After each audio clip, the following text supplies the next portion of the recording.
Hello, and welcome to another episode on the Move, Talk, Thrive podcast.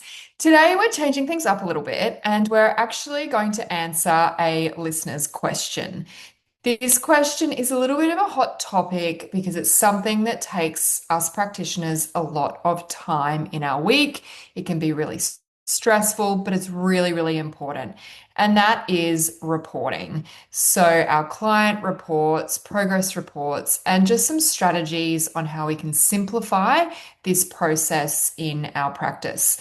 So, with that being said, let's get stuck in and talk about reports.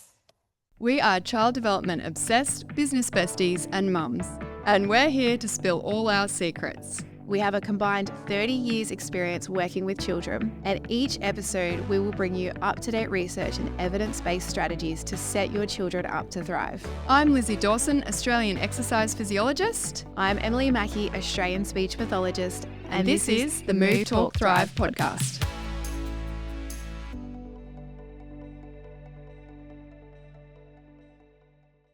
Hey, Em. Hi, what a great topic for today. Feels so dry, reports. I know. But anyway, it's important, but it's so dry. I actually don't mind it. But I feel like, let's be real, I'm not actually seeing clients, so I don't have to do it. But when I was, I feel like I had a good process. That being said, it wasn't NDIS clients. And I'm interested to hear from you guys because I feel like your reporting is probably a lot more complex than the EP reports because there's like diagnosis and it's, formal. Maybe. Um, it's like formal to get funding, right? Like formal Yeah, paperwork. I What think was it the word? depends where you work, right? Like when I Mm. first started working in private practice, we had reports that we were doing, and that was quite detailed. But then in my second job, when I went to community health, which is a free public service here in New South Wales, I didn't have to write reports. So I basically saw a kid for an assessment, and then I would do my progress notes, and that was sort of like my reporting. And my progress notes were up to me how detailed I wanted to make them or not. Like no one was checking them. And then it Mm. was very rare that a parent used to ask for a report. And in that case, then I'd do one up. So I didn't have to then do one in community health.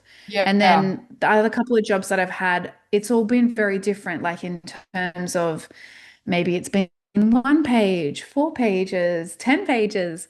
So I think for us, it still would vary as well, depending on where you work. And maybe, like you said, the population that you're working with, if you're working with only funded kids or no funded kids or school visits, like schools or rural communities, it would be probably Do you different. think, Would be the same for you yeah, guys? Do you yeah. think? But do you think that it should be like what you're doing as a report should be the same, like in the same depth, regardless of who you're working with? Hmm, I think varies. My answer to that would be it varies. I definitely think you have to have the basics, but it depends who your audience is, right? And who you're writing the report for. So if I was writing the report for professionals and with the purpose of getting the child funding or with collaboration, then the report would be a lot more detailed and I think, would contain a lot more medical terms like jargon, speechy terms. Whereas if I was writing the report only for a parent, it may not be as detailed and it may not contain all the long medical words or the jargon. So I don't know. My answer to that is I don't know. What do you Hmm. think? I think it should be the same level of detail. Hmm.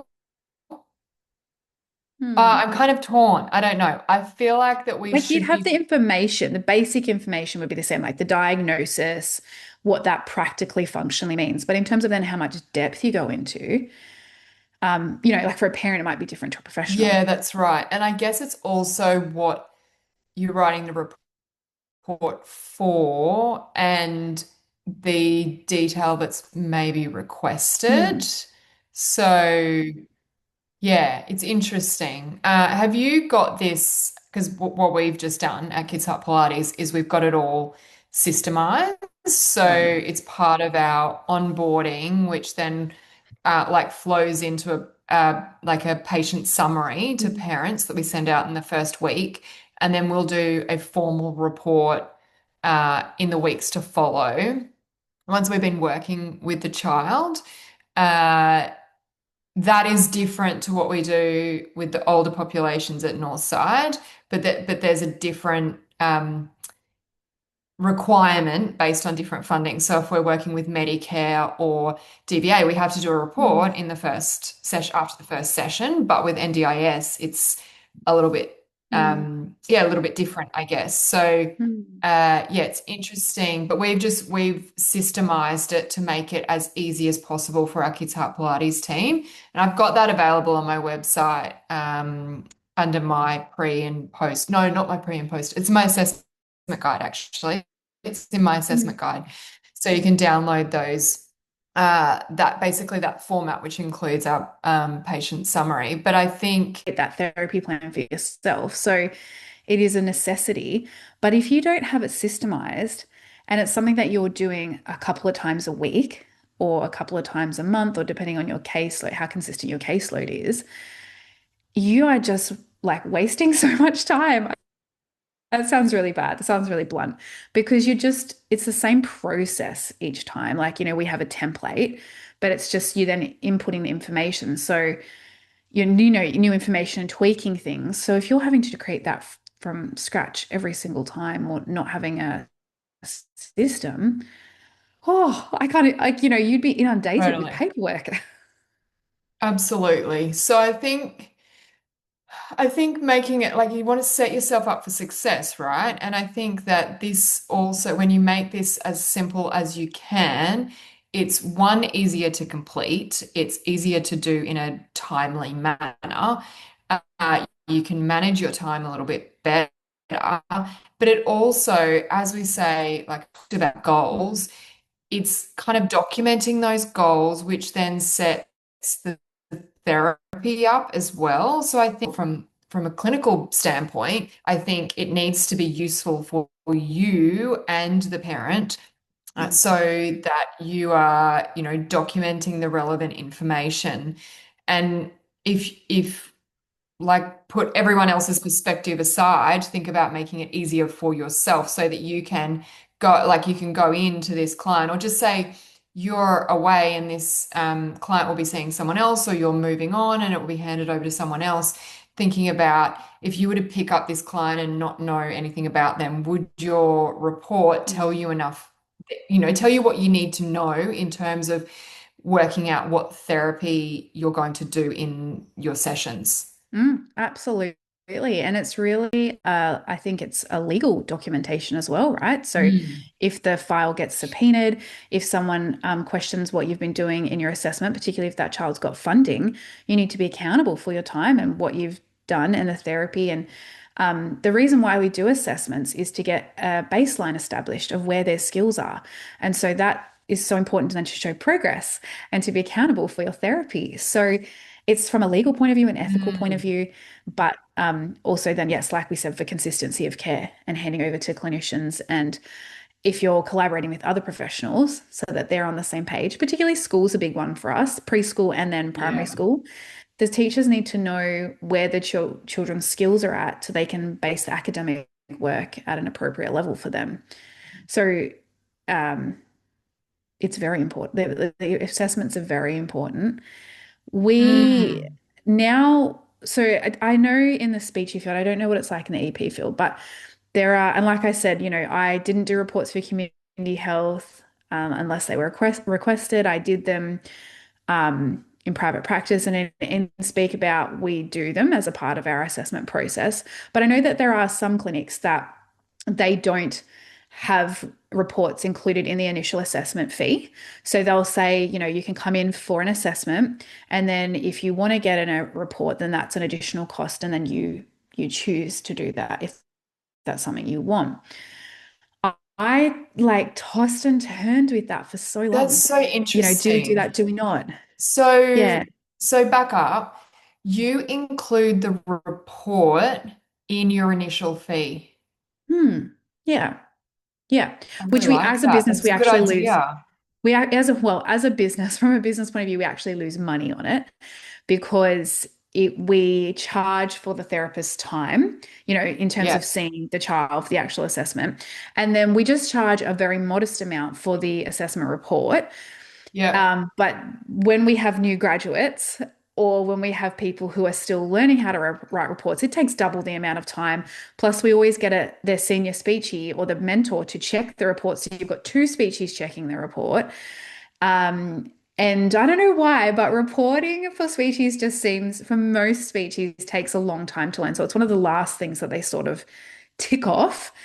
Not in all cases, but in a lot of cases. And so that's what I mean. We end up losing money as a business on it, but it's sort of like we absorb that cost because I have come to the understanding, like, in my decision making for myself, that it is important that we have a report.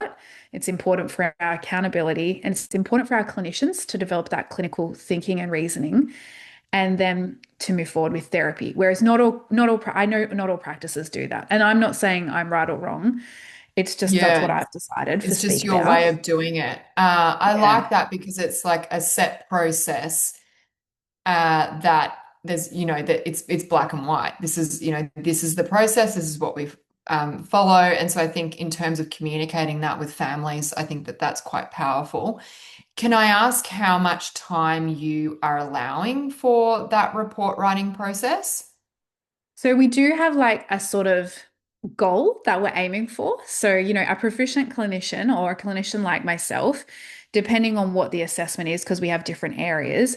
If I'm doing like a early talker or someone, 0 to 3 years of age, I would probably be able to get that report done in an hour.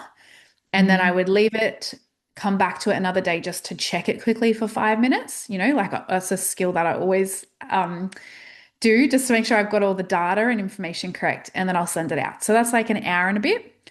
If it's a kid who's like 3 to 6 or like not yet at school, 3 to 5, I would say like an hour to an hour and 20 to get that report done, depending on how complex the kid is. And then for a school age kid, someone who's in kindy, like for New South Wales and above, I would say an hour and a half uh, to an hour 45, which sounds like a long time, sounds like a really long time. But I'm talking about like the complete report. So you're starting with your template and then you're going like case history, all reporting on all the different assessments, all the different diagnoses, putting it all together in a summary recommendation. All of our recommendations are quite a lot as well, I feel these days. And I then actually I feel like always that's say not come a back long to it. time at all. I think that's Okay. yeah, I feel like that's like we And would that would be the goal. So not all speeches are there, not all speeches in my workplace are there, but that's a yeah, proficient clinician who knows yeah, what they're doing, like experienced, and that's how much time I would allow myself to do a report, yeah, like in my diary if I was blocking it out. yeah, And then, so then if you're new grad, you might have to add some time onto that, which our yeah. girls have allocated time at work to do that.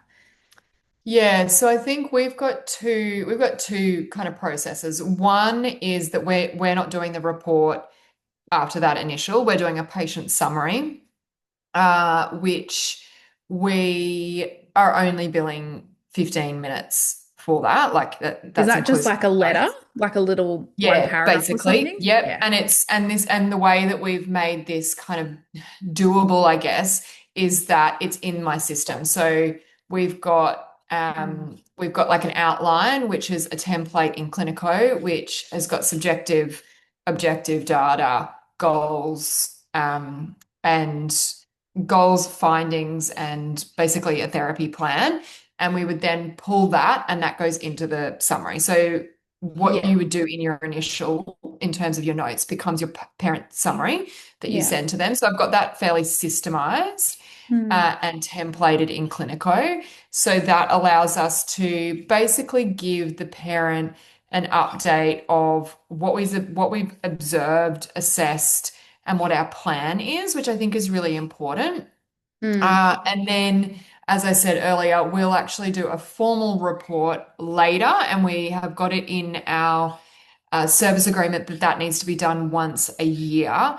And that, depending on the complexity of the child, can be, 2 to 3 hours, depending on what the girls are actually doing for that, Mm. which they then block out, like it's like blocking out an appointment in their diary.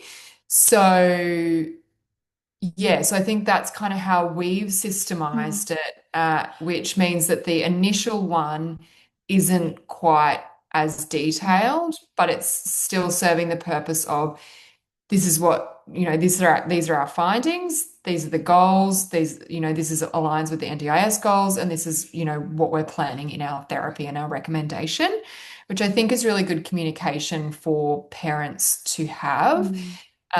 And then yeah, we would Are you differentiate. guys We've got doing like a goal planning session with your kids, or you just jump straight into therapy, like from assessment to therapy? assessment of therapy. Yeah, because I was thinking, oh, maybe we should do that at Speak About. But then we have a goal planning session in that before, Mm, which I think acts as that paperwork. So then we'll mm, sit down before they've got the report, because it's generally like a week after. And then mm, we'll say, okay, so like based on the assessment, these are our goals. Like, let's work together, yada, yada, yada. And mm. it is optional. Like if you've got a very mild child who just comes in for a list, we don't do it. But if it's, Yeah. complex and lots of things going on. So I think that probably is the Yeah, equivalent it's maybe of cool. that letter. Yeah. This But is why I yeah, love I this do like podcast, it. because I'm like, oh, that's a good idea. Maybe we Yeah. should be doing that. So It's is just good everyone to else kind of, listening. yeah, just to see different ways of doing it. But I think, what we're both saying is that we've basically got a process that we follow that, Mm, and like what you were saying, expectations in terms of, okay, this is where we want to get to, this is the time we think it should take. And this is what we've allowed for in the diary. Because I think the other big thing with mm, reporting, and something that we've kind of been working on over the last 12 months, is that there needs to be time in their diaries to actually do those reports. And mhm. when we're, booked to the point that there isn't that time, it means that we struggle. And it means, then you're looking at overtime, which no one wants to be No. doing, particularly If when it comes to reporting, because, it's quite, like you say, dry. Um, you It's know, easy to make mistakes. If you're trying to yeah, do it at home and you're trying to watch a TV show, like that's setting yourself up to fail. Or you're trying to do it at yeah. home and you've got kids around you, or you're tired. It's something that's very important. I've had instances for myself, right, where I have misjudged one number. So, Mm, say instead of it being a nine, I might have gone across the page and gone, oh, that's a 10 instead of a nine. mm, And the difference between one number meant the difference in a diagnosis, like a no yeah. diagnosis.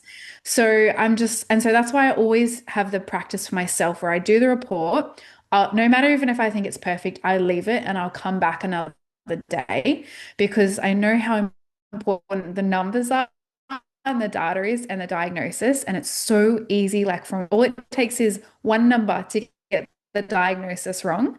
And that you do have time allocated and that you're mentally ready to do the report because you can't be making errors. And it's like in paper, right? Like it's permanent. And like you It's say, going out it's to a legal people. document. Like but yeah, and I think, even just listening to the way that you're talking about that, and we're talking about, someone with years and years and years of experience that can probably do this with your eyes closed, and you're still following that same system. Yeah. So when we think about it from a new grad's perspective, which we know from from both of our experience, and we've talked about it before, that everything takes so much longer. And there's a real, I feel like there's this undertone with new grads of making Mm. everything perfect. Like, and when we look at reports, I just remember when the girls started and it was like they were spending, half a day on a Yeah. report because and their notes like just so long. So I think that having systems and Mm. templates and processes in place, like Mm. either supervisor checking in or coming back to it, and probably a combination of both of those things, Mm. or all of those things with templates and whatnot, is really, really important, Mm. particularly for those people that are in their first few years out Yeah, and it's good as well. to know what's what you can say, what's expected. Because in our templates, we have it templated, but then we also have, for our onboarding process, we have example reports, so Yeah. people that can refer to, and then we have, like we might have th the same thing, but we have it in 3 sentences. So you pick which sentence, and then you obviously amend it. But it just really helps guide you rather than trying to just go like, what do I like? What's appropriate? What's not? What's the right wording? I often find like the medical writing, like the sentence construction of medical sentences is difficult for people to get. It's like Mm, different to how they write at uni, mm, but and then different to how we write our progress notes and how we'd speak. It's just, one concept per sentence, full stop. mm. Like it has to be objective writing, nothing subjective in there. You cannot have anything. It's only what you observe. And that just takes time for people to get their heads around because it's just different. So process, like a process that people follow for Mm. reports, templates, Hmm. Scripts, example.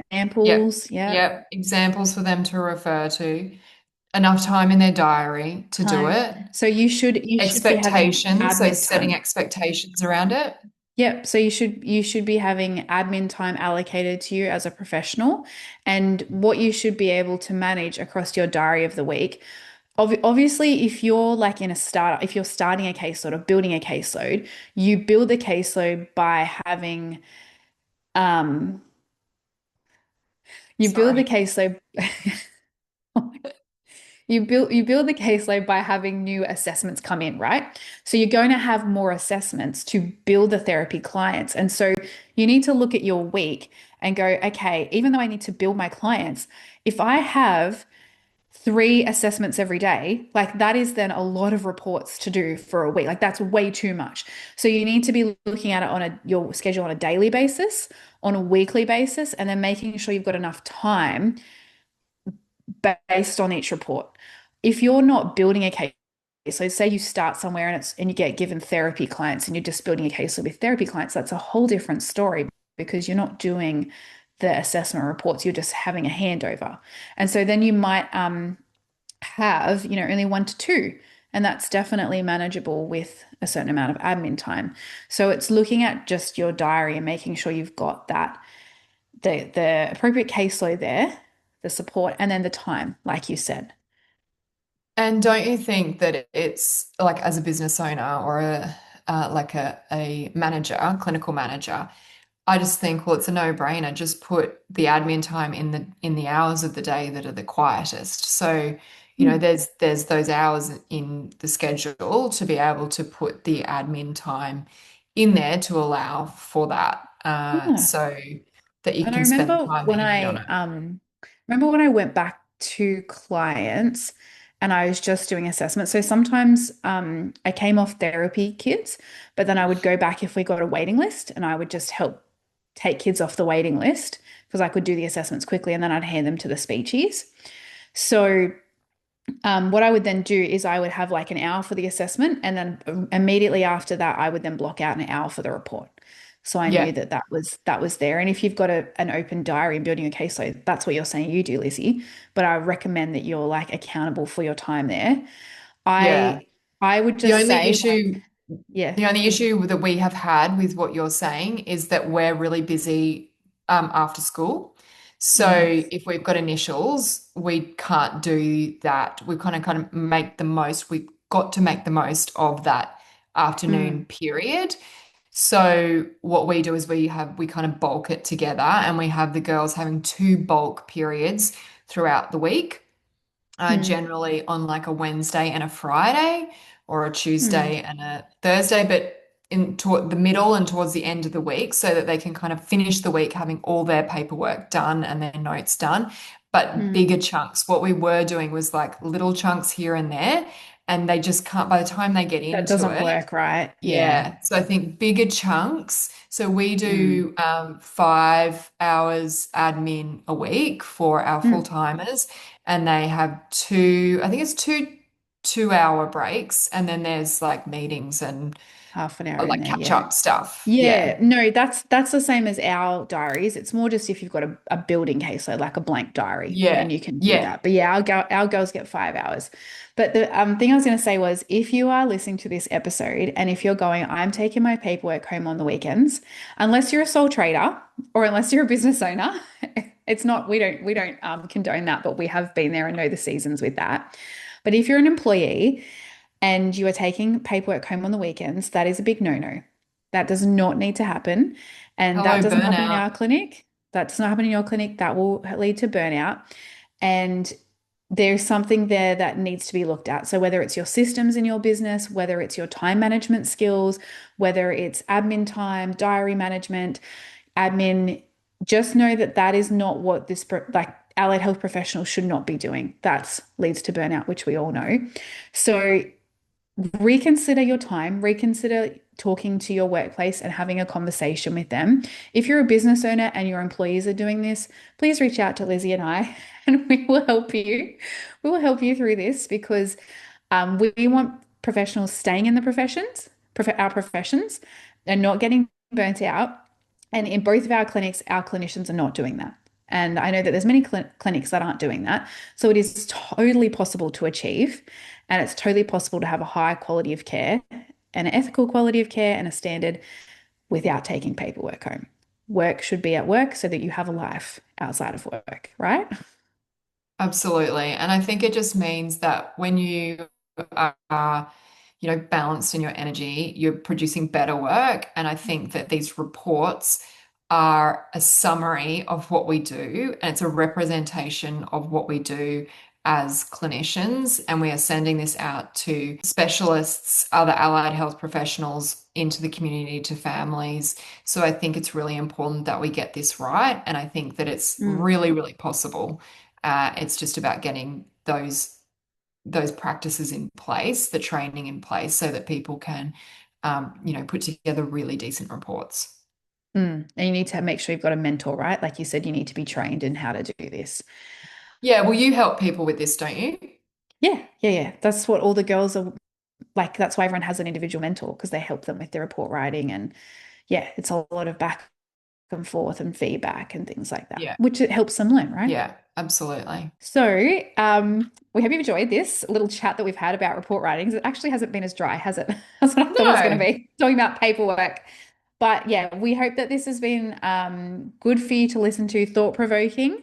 If you have any questions or if you need any help, please, like we said, reach out to us. You can DM us or email us.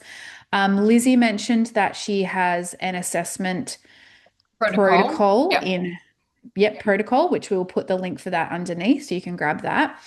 I actually have an assessment webinar or an assessment masterclass coming out next month, which is because I actually put the topic of assessments on my Instagram last month and got over 200 people comment saying, I don't feel comfortable. I get freaked out when I see this assessment. I was talking about the self-P for speeches.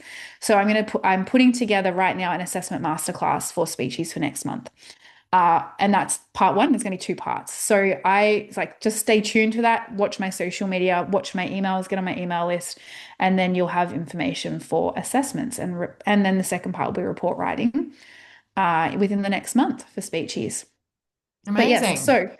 so until next time, have a lovely week, and we will talk to you soon.